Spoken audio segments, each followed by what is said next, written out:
안녕하세요. 대중문화 콘텐츠에 그려진 리더십 이야기. 이 시대는 어떤 리더십을 바라고 있는지 함께 생각해보는 리더십 읽어주는 남자입니다. 오늘 다뤄볼 작품은 영화 캡틴 필립스입니다. 영화 캡틴 필립스는 2013년에 개봉된 폴 그린그래스 감독의 작품입니다. 작품 제목에서 알 수 있듯이 해적의 공격을 받은 화물선 엘라베마호의 선장 리차드 필립스의 활약상을 주로 그리고 있는 작품입니다. 영화는 이런 류의 실화 바탕 영화가 취할 수 있는 플롯을 차분하게 펼칩니다. 베테랑 선장 필립스는 20여 명의 선원과 함께 1만 7천 톤의 화물을 실은 머스크 엘라베마호를 끌고 케냐로 향합니다. 그러다 소말리아 해적들에게 공격을 받게 되는데요. 해적들은 모두 어린 소년들입니다. 10대의 아이들이 총을 들고 낡은 배를 타고 바다로 가서 해적질을 하는 이유는 그들도 착취를 당하고 있기 때문입니다.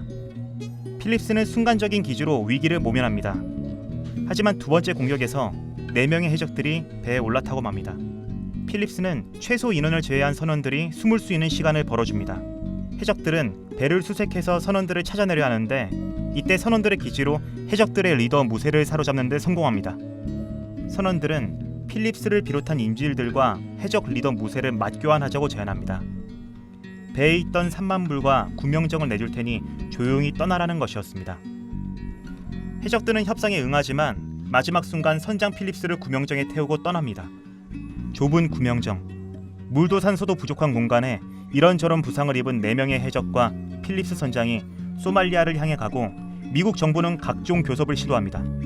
실화를 소재로 하고 있지만 사실 이 영화의 캐릭터는 실제와 많이 다르다고 합니다. 실제 사건은 그야말로 소재로만 쓰였을 뿐 사실과는 거리가 먼 판타지에 가까운 이야기인 것입니다. 대중문화에 나타난 캐릭터는 동시대를 반영합니다.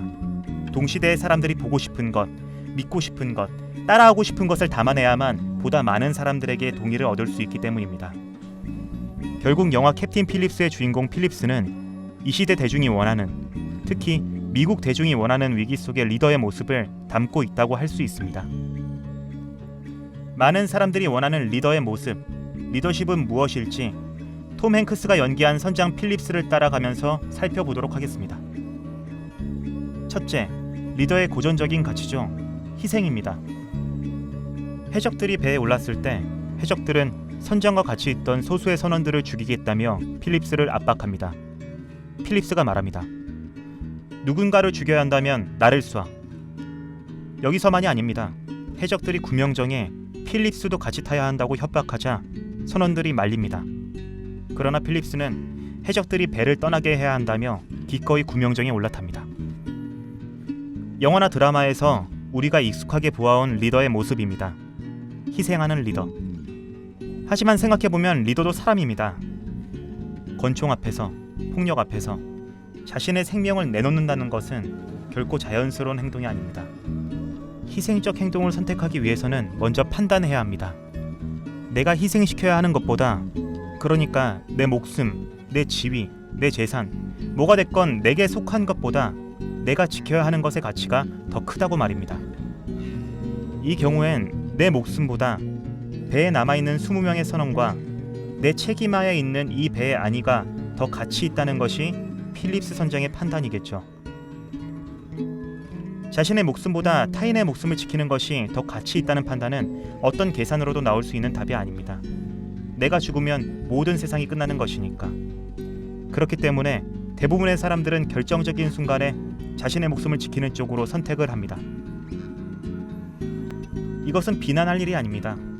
하지만 희생할 수 있는 사람이 리더라고, 리더로 믿고 따를 수 있다고 많은 사람들이 그렇게 생각하는 것은 확실합니다.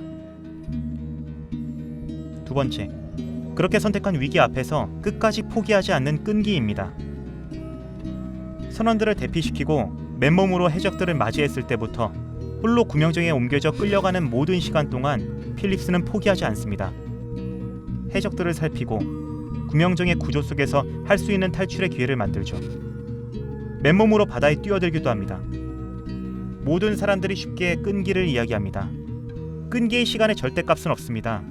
누구에게는 1시간의 기다림도 끈기를 필요로 하는 것이고 누군가에게는 10년도 기꺼이 견딜 수 있는 시간일 것입니다.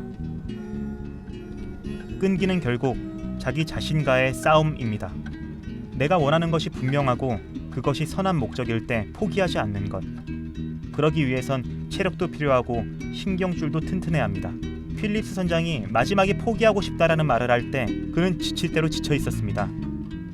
끈기는 리더의 덕목 가운데 체력과 가장 밀접한 연관이 있습니다. 희생과 끈기. 리더들에게 특히 요구되는 덕목이지만 사실 살아가면서 좋은 사람이 되기 위해 다른 사람들에게 선한 영향력을 끼치는 사람이 되고 싶다면 누구나 생각해 볼 만한 가치가 분명합니다. 유한양행의 창업주 유일한 박사는 일제강점기에 회사를 설립했습니다. 국민들의 건강을 지켜보겠다고 작정하고 세운 제약회사. 회사가 나름대로 잘 성장하고 있었지만 국가의 독립을 위해 직접 뛸 수 있는 기회가 왔을 때 그는 기꺼이 모든 것을 버리고 유격대의 훈련을 받기 위해 미국으로 날아갑니다. 그의 나이 40대. 미국 CIA 훈련을 통해 조직한 소규모 특수부대의 일원이 되었습니다. 이 부대가 파견되기 전 일본의 항복으로 부대는 해산하였고 유일한 박사는 암호명 A로 기록되어 있습니다. 이 문서는 유일한 박사가 죽은 후 세상에 나와 유일한 박사는 뒤늦게 국가로부터 훈장을 받게 되었습니다. 아들과 딸이 있었고 성장하는 기업의 오너였던 40대 중년이 바다에 뛰어들고 구르고 총을 쏘며 달리는 훈련을 받겠다고 적진에 직접 침투해서 작전을 수행하겠다고 나섰던 것이었습니다. 그리고 죽을 때까지 이 사실을 아무에게도 알리지 않았던 거죠. 자신의 목숨과 재산과 가족보다도 조국의 독립을 선택했습니다. 100여 년이 흐른 지금까지 유한양행에는 이런 유일한 박사의 희생의 정신이 남아 있습니다. 다른 사람에게 자랑하기 위한 희생이 아니라 공동체를 위해 기꺼이 희생을 선택한 리더의 정신은 그 리더십은 100년의 시간 동안 생생하게 살아남습니다. 리더십 읽어주는 남자였습니다.